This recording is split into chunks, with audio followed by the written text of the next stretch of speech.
What's up, everybody? I hope you're doing good. It's a beautiful day, very sunny today. I greet you from all over the world. Thank you so much for being part of this. You very much appreciated. Thank you. If you're your first time, please feel free to join us. Click on the button, subscribe. I'm sure we're gonna like each other. We already look similar, so yeah, might as well just let's do this. And again, let's all thumbs up so that we can get some, make our voice bigger so that most of our people can hear what's happening. Great. So today we're going to talk about something very interesting. We are talking about export of raw material in Africa. Okay, we have a very interesting speech from President Yoweri Museveni of Uganda.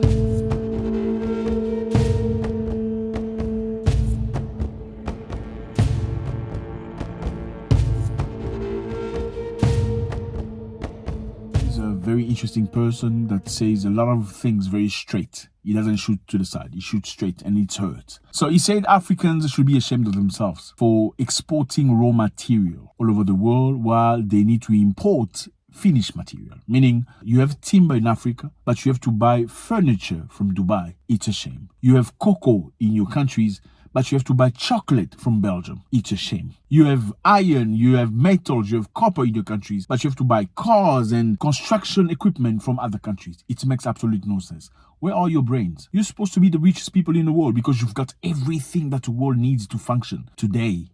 You've got all the raw materials, but you don't know how to develop, or you're not interested into developing them because you just want the money to come quick. So we're going to listen to him very quickly. Then we're going to comment, okay? Let's go. Now, this is a big shame to African leaders. And these people, they call ministers of finance. You don't make a plane, you don't make a computer, you don't make a dagara, you can't even make furniture. Okay, let's start again. Listen. And these people, they call ministers of finance. Listen to this. You don't make a plane. You don't make a aeroplane. You don't make aeroplanes. You don't make a computer. You don't make computers. You don't make a dagara. You don't make a dagara. Well, I don't know what a dagara is, but we don't make it. What is dagara? Please let us know. What sort of people are these? Then they say we are. Please tell us what he's saying. I think he's talking in Uganda. If you are from Uganda, please translate. We very much appreciate that. Thank you. You experts, we are these. Experts of what? Of ignorance? So that's why I cannot support the export of timber and import furniture. No, convert the timber into furniture and export the furniture to those who don't have trees. Like you can imagine people are importing furniture from Dubai, a desert. Do you think God will? We have some religious people here. Because I hear that God punishes those who don't use their talents. God punishes people who don't use their talents. Interesting. This is the story which my daughter Patience has written, what she was calling Esau's curse. Esau, the one who didn't know how to protect his rights. God blessed Jacob, the thief. Jacob was a thief. He first stole something from him, the other one. Then he stole the blessing of the father as the firstborn. So you want to say that God blessed Jacob that was ingenious compared to his brother who was lazy. Interesting. And he was blessed. God blessed the thief because the inheritor did not care. I don't want to be cast like Esau, please. Building an economy which is integrated, independent, and self-sustaining. So, fellas, once more, very interesting, straight to the point. He doesn't shoot to the side. This man doesn't play. Africans are not producing anything. We're just consumers. Africa itself is a continent of consuming people. We just consume. We want the best cars, the best finishes, the best everything, but we do not produce a thing. We got everything that the world needs. Gold, diamond, lithium, you name it. But we produce nothing. We just export raw material. And this is a shame. He said... Now, this is a big shame. So, that's why I cannot support the export of timber. I will not export timber because it's a shame. There are many countries export timber. Cameroon, Gabon, many countries export timber. But they go buy furniture in Dubai. can you export timber and order furniture from Dubai? It makes absolute no sense. You know, Dubai in the 1960s was desertic. There was nothing in Dubai. Yes, fellas, absolutely nothing in Dubai. But look at Dubai from the 60s to the 2000s. Dubai has grown drastically, tremendously. What did they use? The only thing they have, oil. So people from Dubai used the brains to utilize the oil that was given to them by the Most High naturally to construct what's the most emphatic places to be on earth. Look at Dubai the way it is.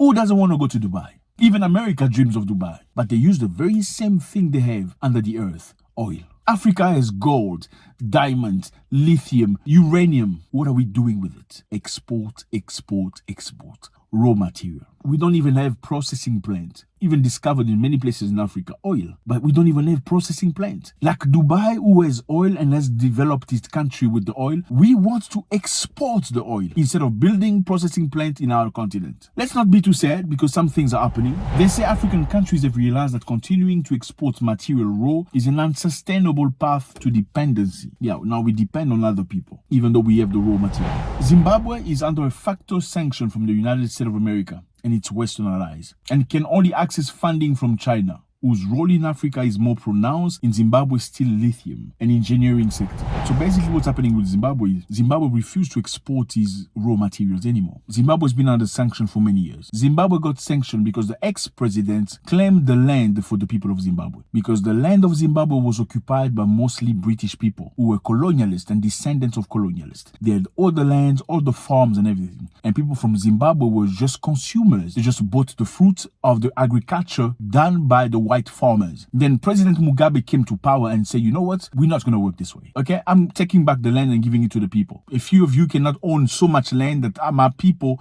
don't have land. He took the land and gave it to the Zimbabwean people. Unfortunately, some of the Zimbabwean people did not know how to run the land. But then the Western nation sanctioned Zimbabwe for taking land from the farmers, the colonialists, and giving it to the people. Western nations say we're sanctioning Zimbabwe because of Robert Mugabe, because he's a dictator and not a nice person. But Robert Mugabe does not exist anymore for many years. But Zimbabwe is still under sanction, meaning Zimbabwean cannot buy, Zimbabwe cannot export, Zimbabwe cannot cooperate with any nation that cooperates with the United States of America. So Zimbabwe being under sanction has to find some other partners. Now Zimbabwe has China as one of the main partners. China came to look for lithium, and Zimbabwe say, you know what, we're not selling raw lithium anymore. If you want lithium, you're gonna come here and install a processing plant in Zimbabwe. Why a processing plant? We need the processing plant that's going to allow to create jobs for the people of Zimbabwe. We need the processing plant so we can manufacture, create, we can work whichever raw material we're working on in Zimbabwe. We need a processing plant because then we are communicating, we are serving the intelligence, the technology to the people of Zimbabwe. We need the processing plant in Zimbabwe to allow people of Zimbabwe to get the knowledge and get money and have decent salaries through the minerals they are processing. Guess what happened? The Chinese came, and I spoke to you about it a while back. The Chinese mining company opened a 300 million lithium processing plant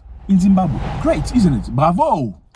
Yeah, so Zimbabwe is making some effort. We have the DRC, the Democratic Republic of Congo, big country in Central Africa. They love dancing. The country of Patrice Lumumba, but a lot of stupid people, especially in the capital. Not everybody, but a lot of stupid people in the capital, just in the capital. Okay, anyway, the DRC has banned exports of copper and cobalt, from which it only gets 3% from batteries. So what is cobalt? With cobalt, you can use 50% of it for battery, for electrical vehicle. You can use it for tablets and smartphone, nickel alloys, and material tool, and many more. Interesting thing. Then there's copper. What is copper? Copper is used in electrical equipment such as wiring and motors. This is because it conducts both heat and electricity very well. It can be drawn into wire. It's also used for construction and many other things, roofing, plumbing, and many other things. So one representative of the DRC, she's very clever, she said the electrical vehicle market will be worth $7 billion in 2030 and DRC only get 3%. And it's going to be worth $46 trillion in 2050 and DRC will only get 3%. They said cobalt cannot be exported, transformed and manufactured into battery outside the country, while we are reduced to our teeth to afford a green vehicle. Some 100,000 cobalt miners slave away in small mines in remote part of the DRC in dangerous toxic conditions and deliver minerals to one single corporation, Congo Dong Fang. Okay, so this is obviously a big company from the Chinese that's benefit from these minerals. Again, fellas, Africa needs to grow up. There's so many things. Ghana and Ivory Coast exports the most cocoa beans in the world. Cocoa beans is what you need to create chocolate. So the chocolate you eat, most likely came from Ghana or Cote d'Ivoire. What do they get out of it? Not much. You export the beans, but you buy the chocolate from the Belgians and the Dutch and the French. Obviously, this profits a group of people that just by selling, they're becoming rich. So the top people sell the good, the raw materials, and they get rich. They don't give a continental about the normal people who would benefit from processing plants, who would benefit from creating those industrialization machinery and plants into their countries. Africa needs to start producing and stop being dependent. The bottom line is, if Europe and USA and all these people say, you know what, we're not going to buy from you, even though we have gold, diamonds, iron, petrol, oil and everything, what are we going to do with it? Good question. Are we going to eat it? Are we going to put it into food? Okay, because we don't know what to do with it. We need to invest into intelligentsia, invest into production, invest into things that are going to change the future of Africa. Let me know how you feel about this. It's always a great pleasure. President Museveni was shot straight, didn't go left, right, center. It's a shame. You have timber, but you import furniture. Doesn't make sense. Don't go without leaving your comments. We need your comments. God bless.